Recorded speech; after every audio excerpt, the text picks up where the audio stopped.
I'm going to share my mm,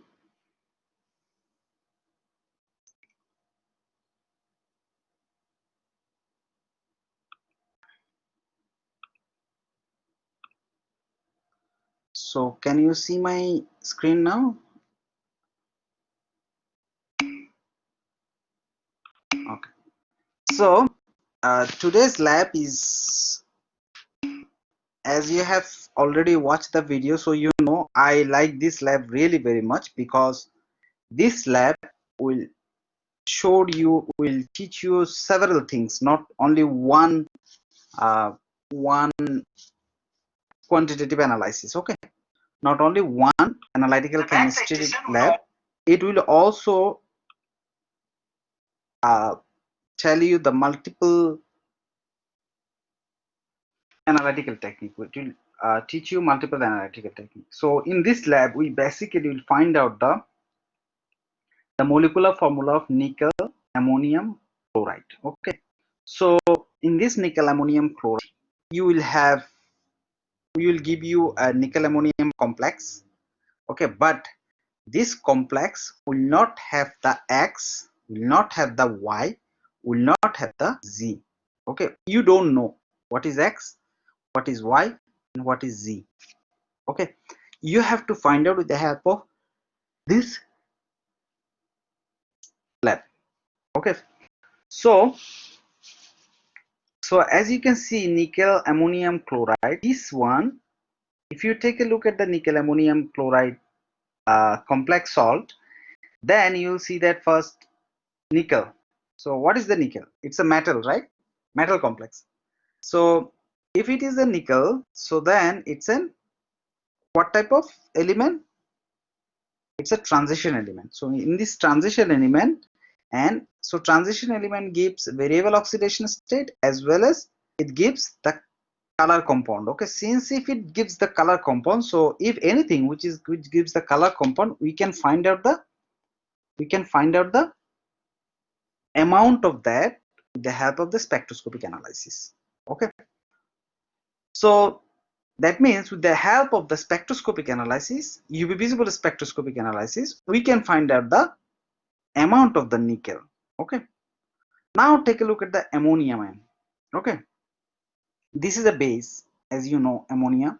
So this base, so since it's a base, so we can find out the amount of the base with the help of the acid, right? So it will be an acid base titration. So we can find out the amount of the base with the help of the acid base titration. We can find out the amount of the nickel with the help of the UV visible spectroscopy. But if we don't find out the amount of the chlorine or chloride, after the dissociation it will be chloride, then how can we find out? Just the whole mass of the whole, subtract the amount of the nickel and amount of the ammonium ion. You got it? So then the rest of the amount will be the nothing but the chlorine. Okay, so now till this point you guys understand?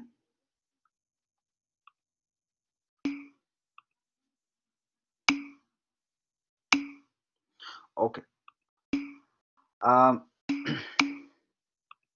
so since nickel we can find out with the help of the UV visible spectroscopy, but the UV visible spectroscopy is a technique which is used to find out the unknown concentration of any colorful compound. Okay, so since it is a nickel, so now what can we do?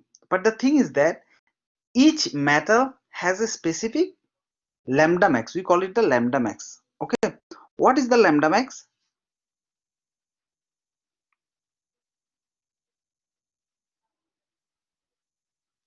So it gives a maximum wavelength.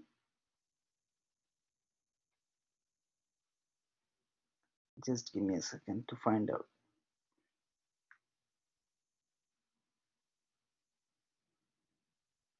Oh no, not yet. So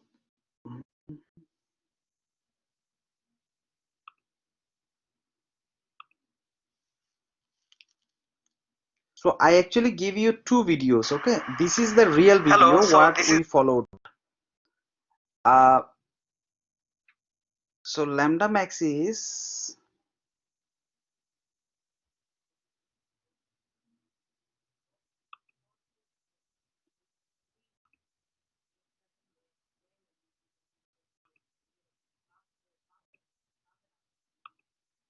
so you see this is the wavelength, right? This is the maximum wavelength. Okay, so each metal has its specific lambda max. For this nickel it is 398.5. okay, and it will not be exact 398.5, but it will be around there. So if you take a look at this value, the lambda value, what is the maximum value? It is this one, 398.6. It's almost same as the book value. Okay, 398.5 in the book it is written, so we got the 398.6. you see, this is 1.526. This is the maximum lambda max means maximum lambda means the absorbance maximum absorbance in this wavelength, right? So we get that this is called the lambda max. So we got this lambda max. Okay, and the concentration of any metal is depends on this lambda max. Suppose if you use this lambda max and if you put the value of the concentration, then what will happen? It will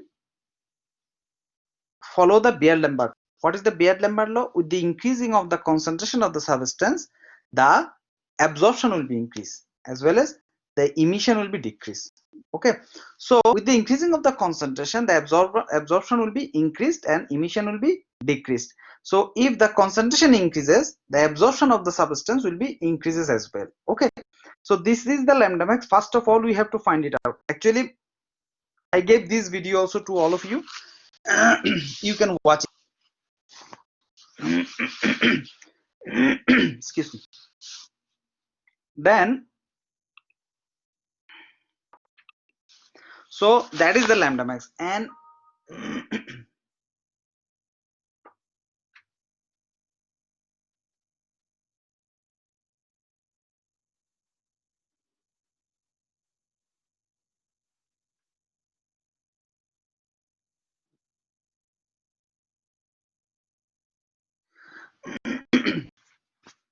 so then so you got the lambda max. Okay, so after you got the lambda max, and this lambda max is specific for specific metal. Suppose this nickel is 398.5. For the copper it will be different. For the zinc it will be different. For the other metal it will be, that means it is different for the different metal, you understand? And by using that lambda max we can find out the exact concentration of that nickel. Okay, so to do that, first of all, what do you need to do? You definitely need to find out the lambda max. How you find out? In this video you will be able to see. Okay, but let me first finish the theory. So so to find out the lambda max, first of all we will use the nickel chloride solution of 0.5 molar. 0.5 molar nickel chloride solution we have used. So after using it, then you will get the lambda max, and then that is a 0.5 molar, and we are making 0.1, 0.2, 0.3, 0.4, 0.5 is already there. So this 5 concentration, this is called the standard solution of the nickel chloride complex. Okay, standard solution. So this concentration is a standard 0.1, 0.2, 0.3, 0.4, 0.5. How we made it? By taking 1 ml from 0.5 and 4 ml of water, 1 ml from 0.2 ml from 0.5 and 3 ml water, 3 ml from 0.5, 4 ml from 0.5, 5 ml and 0 ml water. Okay, so by this way we made the different concentration of the nickel chloride solution. Okay, now what we are going to do, first, as you know how we find out the lambda max, and we put the value of the lambda max to find out the concentration absorption. So we put the 0.1 first and then find out the concentration. We got it from 0.2, we got it from 0. See concentration versus absorption versus concentration. So if you put 0.1, you will get this absorbance. If you put 0.2, you will get this absorbance. If you put 0.3, so like this you will get 0.1 to 0.5, and it will be in a straight line. Okay, it will be in a straight line. So if you get in a straight line, and then what do you need? You have to find out the concentration of the unknown, right? You have left concentration of the unknown, then you put the concentration, then you put the unknown solution into the UV visible spectroscopy. Suppose you got some value over here. Okay, from that value you will be able to find out the concentration of the nickel chloride, this solution. Okay, so have you got it, how to find out the nickel concentration of the nickel from the nickel chloride complex?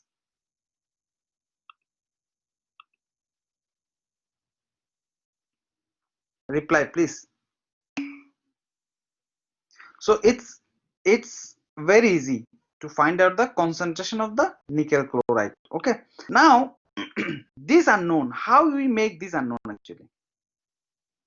In this video I said taking 5 gram of these and to the 250 ml of the solution and then make it up to the mark, right? But in the other video you will follow that video actually. Okay, this value you are not writing this value. Actually I changed the amount for different lab. Okay, so for you people, like for 2020 I made some other video where we have used that value. Okay, so you'll use that value, which is almost actually 5 times less than this.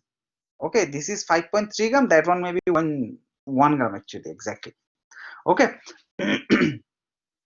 So everything is 5 times less. If it is 250 ml, that will be 50 ml actually. Okay, so first what we did, we have, let me talk about this one. Okay, so if you understand one, you should understand the other one also, because all the things are same except the value. Okay, so what we did, we have added 5.3 gram of the nickel ammonium chloride. Okay, and we have added 2 molar 75 ml of HCl. So what is the reason of adding HCl? Because we have added HCl because that HCl is actually excess amount of HCl. Okay, why excess? Because this ammonia is bonded with this nickel is so strongly that it doesn't give you a sharp peak at the equivalence point. As we know, we find out the acid base titration with the help of the equivalence point, isn't it?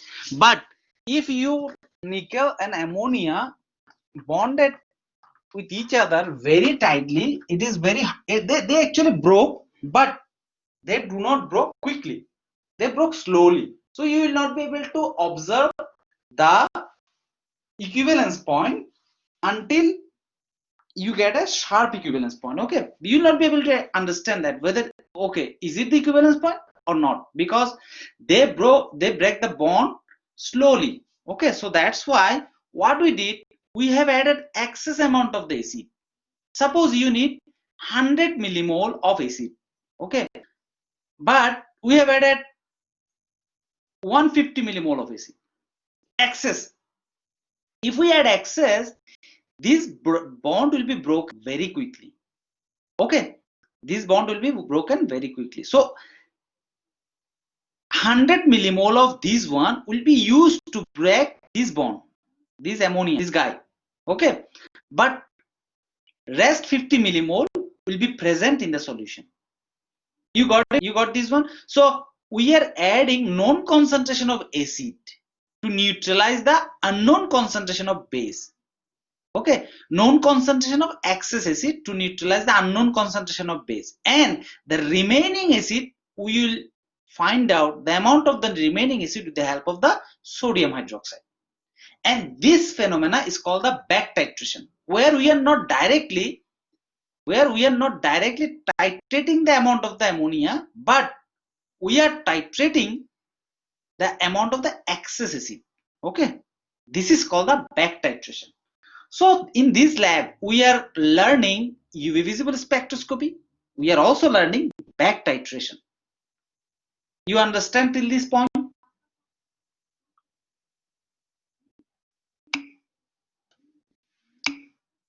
So have you ever done this back titration before?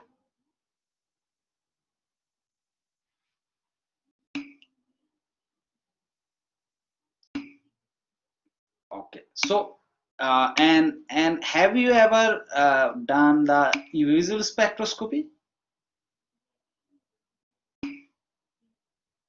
Okay.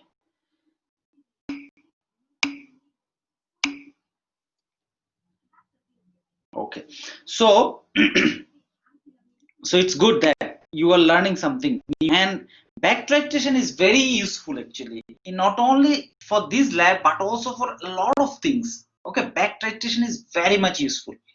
Where the reaction rate are very slow, we normally use this. Okay, back titration. So so we will use the back titration. Okay. So as I said, the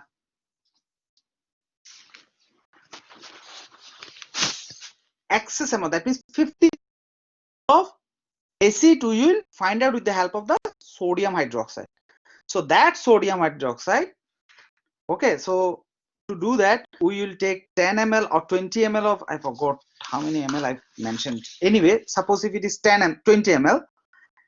So if we use 20 ml of these, it is actually what I made is 250 ml. So 20 ml of these we used, and we use sodium hydroxide for the titration. Okay, suppose sodium hydroxide concentration is 0.1 molar and you need it also 20 ml, suppose. Okay, then 20 ml sodium hydroxide, 20 ml 20 ml sodium hydroxide and 0.1 molar concentration, so it is actually 2 millimolar, right? That 2 millimolar you use to titrate 20 ml of this one acid, and this 20 ml of acid is the, so that is the concentration you have to find out, like S1V1 equal to S2V2. So you find out the concentration, and from that concentration you will find out the number of mole present in this overall 250 ml. Okay, from S1V1 you can find out the concentration, but to find out the number of moles present in this 250 ml, you have to find out how concentration multiplied with the volume in liter. Okay, so you will get the number of mole present in the this amount 250 ml. Okay, you got it. Suppose if it is 50 millimole, so if it is 50 millimole, that means 100 millimoles used to neutralize this ammonium ion. Okay, so that means here the number of millimoles of ammonium is actually 100. You got it? So if it is 100, in how many gram? 100 millimoles in how many gram? 100 millimoles means how many gram? So 100 means 0.1 mole multiplied with the 17 gram. The molar mass of this is 17 gram. So if you multiply the mass, then you will get the gram of the ammonium ion, right? So you get the gram of the ammonium ion, but you have taken 5.3 gram at the beginning. Okay, suppose you got, after multiplication with the molar mass, you got 2 gram of the ammonium ion. So what is the percentage? 2 divided by 0.3. Whatever the number, that is the percentage of ammonium ion. And from the first titration, from the unknown, as you know the absorbance, you will easily find out the concentration. So if you can find out the concentration of this guy, unknown guy, okay, so you know the concentration of these. If you know the concentration of this, then what do you need to know?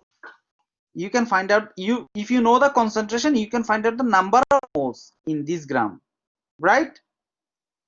How? Concentration multiplied with the number of moles, concentration multiplied the volume in liter. Okay, so then you will get the number of moles. Number of moles multiplied with the molar mass, it is 58 point something. You will get the gram of the nickel. So gram of the nickel, suppose if it is 2.2 gram. So if it is 2.2 gram divided by the 5.3, that is the percentage of nickel. If it is 2 gram, 2 divided by the 5.3, that is the percentage of ammonia. So if it is 40%, if it is 42%, the rest is the chlorine. You got it till this position? If you understand till this part, we are done almost. Okay, so that is the things. Then you will get the percentage of chlorine. Okay, the whole thing is actually discussed here, and this is how we take the equivalence lambda max. But here, where is it? So let's how we did this lab. Let's take a look at this. So this is the nickel ammonium chloride student product, nickel ammonium, and this is X, and it is written Cl2 by mistake. It is actually Z. Okay, so we supposed to write it Z, but I put it Z. He actually typed 2. Okay, so it is actually Z. So it is XYZ. So then so nickel ammonium chloride, don't think that it is 2. And then we have, oh, let first have you seen this one? Have you seen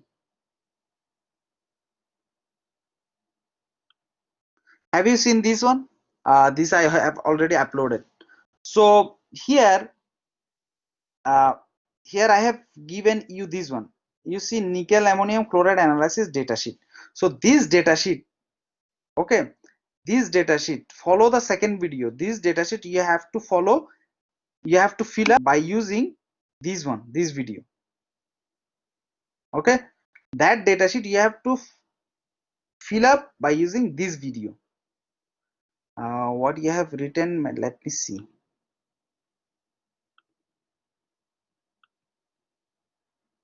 So you got it. So you have to fill up the datasheet by using the video what I right now actually going to discuss. Okay, so this is the nickel, this is the nickel chloride solution, and the concentration 0.500. Okay, so then what we are going to do, we are going to make the unknown concentration. As I said, this one I made actually 5 times diluted, so I have taken 1 gram, 0.990. Whatever is here, you will write it down in the data sheet. Okay, so then whatever 0.99 gram, and I have added 50 ml of HCl here. You will write the same thing, 50 ml of HCl. Okay, and 50 ml of HCl I have added. So this is almost 5 times diluted. Not diluted. The amount is 5 times, but the concentration is same actually. Okay, in the first video I have shown that 2.5 gram, like 5 times more nickel chloride and 250 ml. That means 5 times more HCl I have added. So here just 5 times less. Anyway, so I have added 50 ml of 1 molar HCl solution here, and then everything is dissolved. And after dissolving the things, and you have to see that is there any precipitate or not. If there is no precipitate, if it is clear, you are good.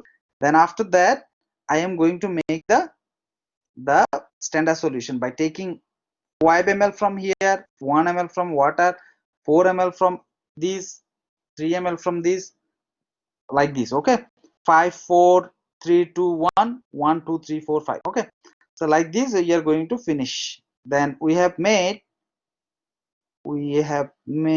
here, I have discussed this on 0.1, this is 0.2, this is 0.3, this is 0.4, this is 0.5, and this is the unknown solution. Okay, we don't know what is the concentration.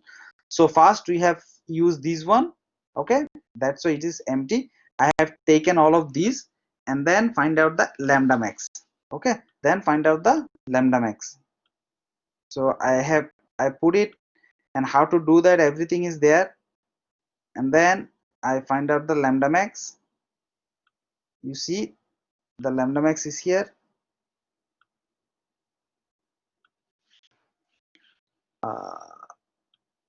So I got this lambda max. Okay, so by after that I use this value.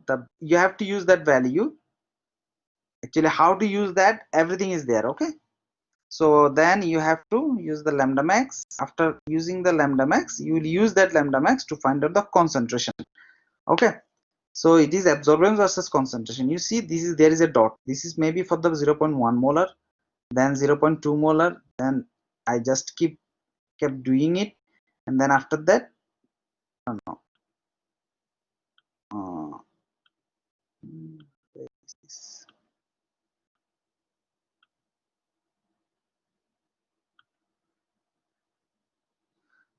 Just a minute.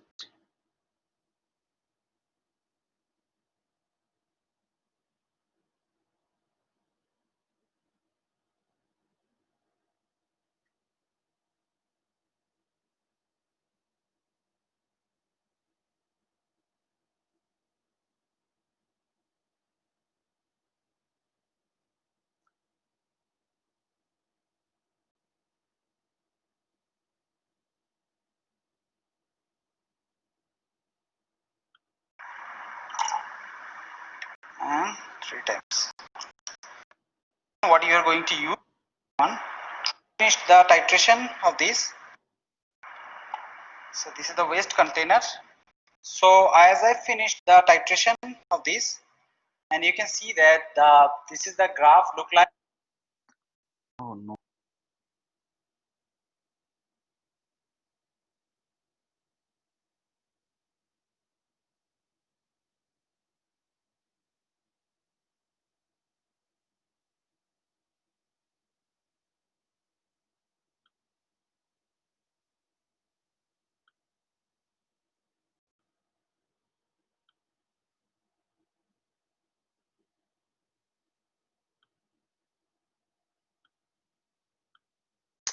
Anyway, so, something is missing in the video. I didn't noticed actually. I'm so sorry. I have to edit this video again. Okay. So here, something is not given here. Okay.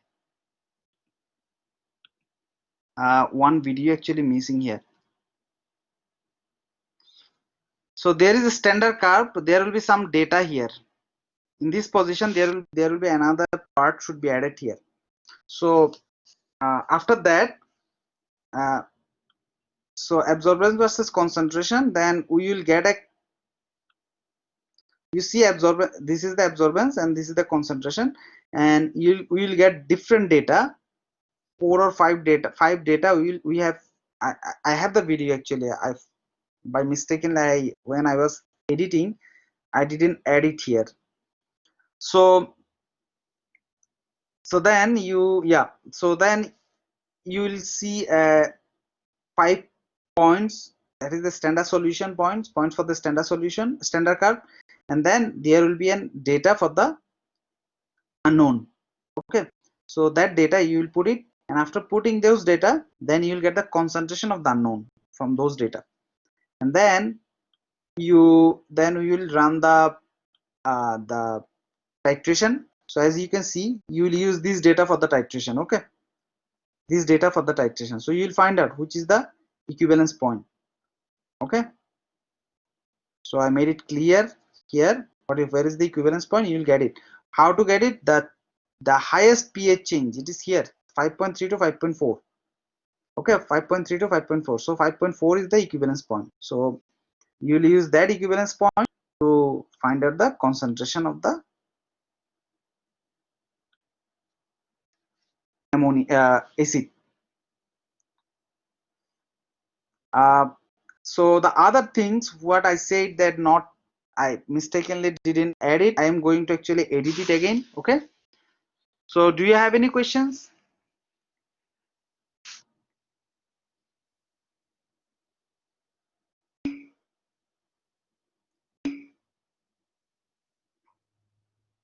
Any other, anyone has any question? Good for now. Okay, so yes, so I have uploaded the quiz, yeah, the post lab questions.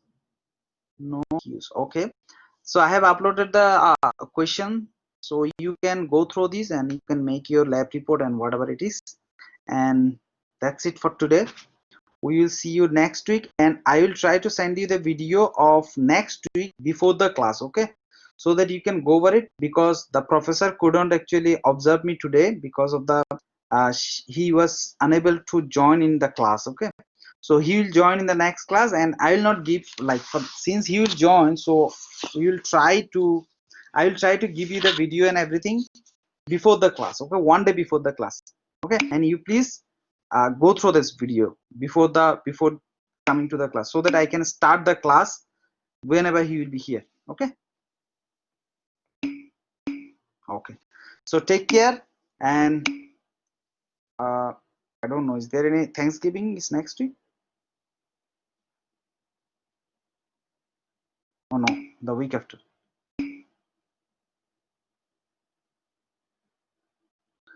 So if we have class before that, it is 26. Anyway, be safe, and do your lab report. Okay, I have graded. If you have any question about the grading, you can ask me, or you can text me, no problem, like, feel free always. Okay, thank you. And whoever haven't finished the lab report, recent lab report, at least just send it as quick as possible. By the next week you should receive all of your lab report, including the two and what I haven't actually graded yet. Okay, so take care. I am going to stop the recording.